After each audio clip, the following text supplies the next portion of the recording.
कहते हैं जिस प्रकार से हम लोग इस वक्त जी रहे हैं इस धरती पर, अगर इसी प्रकार से जीते रहे तो 78 साल के बाद रेन वाटर नहीं रहेगा और 26 साल के बाद समंदर में मछलियां नहीं रहेंगी।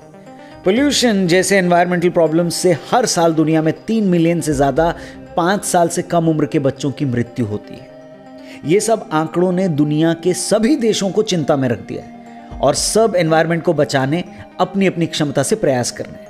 भारत में किस प्रकार के प्रयास हो रहे हैं और कौन कर रहा है, ये अगर आप जानना चाहते हैं तो इस एपिसोड को जरूर देखिए। और इस बार फनतंत्र में हम भारत इज बेस्ट के रियल हीरोज की बात करेंगे। नमस्कार, जय हिंद, मैं हूं रौनक। श्रीमद् भगवद गीता के विभूति योग में श्री कृष्ण कहते हैं, यद विभूति मत्स्यत्वम श्रीमदूर्जित मे बबा तद्देवावगच्छत्वम मम तेजोश संभवम। मतलब सृष्टि में जो जो ऐश्वर्य युक्त वस्तुएं हैं वो मेरे तेज के अंश से ही उत्पन्न हुए। इस दृष्टि से हम भारतीय सदियों से reverence for man, reverence for nature and reverence for all creation ये करते ही आए हैं। इसलिए जब तक एक तरफ बाकी देश एनवायरनमेंट बिगड़ने के बाद विचार करते हैं, तब भारत में एनवायरनमेंट को पूज्य भाव, दिव्य भाव से देखने की प्रथा चलती आई है, जिससे वो बिगड़े ही नहीं। भारत एक ऐसा देश जहां गंगा नदी नहीं गंगा माँ कहा जाता है, यमुना नदी नहीं यमुना जी कही जाती है, पीपल एक पेड़ नहीं एक देवता है, जहां पहाड़ सिर्फ पहाड़ नहीं बल्कि देवभूमि बन जाते हैं। यानी एक ऐसा देश जहां पर कल के पैदा हुए लोगों को एनवायरनमेंट एक्सपर्ट बना के पूरे देश पर थोपा जा रहा है। और सिर्फ थोपा नहीं जा रहा है बल्कि हमारे देश की डेमोक्रेसी को लेक्चर देने की अथॉरिटी भी ऐसे लोगों को गिफ्ट की जा रही है। मतलब जितनी इन एक्टिविस्ट की पूरी उम्र है उतना तो एनवायरनमेंट के लिए काम करने का तजुर्बा लिए हमारे गांव-गांव में करोड़ों बुजुर्ग बैठे हुए हैं। ग्रेटा का नाम तो आप सभी जानते हैं, लेकिन क्या हमें याद है केरल की दादी लक्ष्मीकुट्टी का नाम, जो कल्लार में शिक्षिका हैं और अब भी घने जंगलों के बीच आदिवासी इलाके में ताड़ के पत्तों से बनी झोपड़ी में रहती हैं, जिन्होंने सिर्फ अपने अनुभव के आधार पर ही 500 से ज्यादा हर्बल मेडिसिन उगाई और अब तक आदिवासी इलाकों में हजारों लोगों की जान बचाने का पुण्य काम किया है। लोगों को रिहाना तो याद है, लेकिन 3 साल पहले ही पद्मश्री पाने वाली जंगल की दादी लक्ष्मीकुट्टी को हम भूल जाते हैं। लोगों को ग्रेटा याद है, लेकिन लोग भूल जाते हैं कि उत्तराखंड के कल्याण सिंह रावत जी भी एक ऐसे व्यक्ति जिन्होंने 1995 में चमोली के ग्वालदम क्षेत्र से मैती आंदोलन की शुरुआत करी। मैत का मतलब होता है लड़की का मायका। बाहरी लोगों को देखकर बिछ जाने वाले लोग शायद समझ ही नहीं सकते कि ऐसा आंदोलन जिसमें शादी के बाद विदा होने से पहले बेटी मायके में एक पौधा लगाएगी जो परिवार में बेटी के जाने से जो जगह खाली हुई है उसको भरेगा। ऐसा आंदोलन जिसमें माँ उस पेड़ को जरूर सींचेगी जो उसकी बेटी की यादों से जुड़ा है। वो मैती आंदोलन जो पेड़ को बेटी से जोड़कर उसकी रक्षा का वचन दिलाता है। आज देश ही नहीं बल्कि विदेशों में भी ये आंदोलन अपनी पहचान बना चुका है।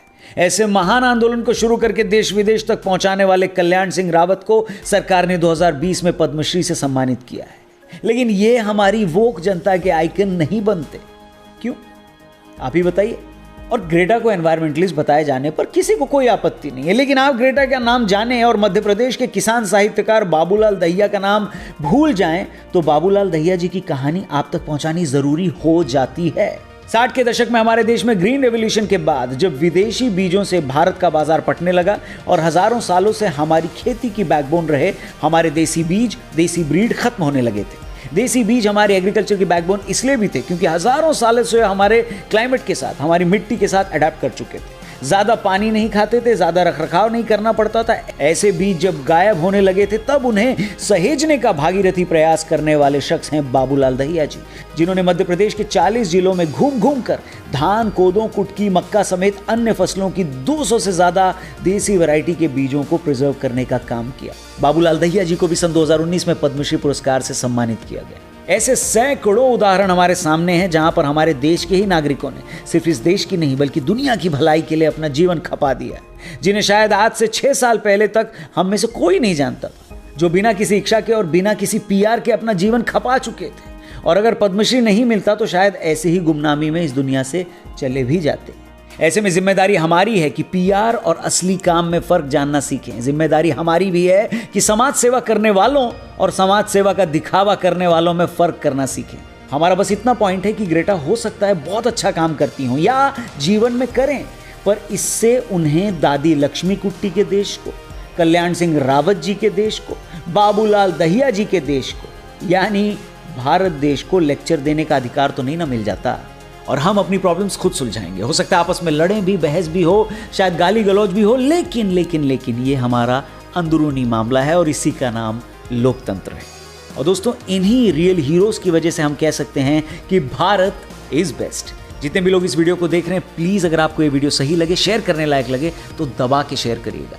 फेसबुक पर हर संडे सुबह 10 बजे BIB यानी भारत इज बेस्ट के एक एपिसोड को लेकर हम जरूर आते हैं। फिलहाल अगर आप YouTube पर देख रहे हैं तो हमारे चैनल को जरूर सब्सक्राइब करिएगा, फेसबुक पर देख रहे हैं तो हमारे पेज को भी जरूर लाइक करिएगा, और आप इस वीडियो को कहां से देख रहे हैं ये भी कमेंट करके जरूर बताइएगा। अपना ख्याल रखें, जल्दी मुलाकात होगी। जय हिंद, जय भारत।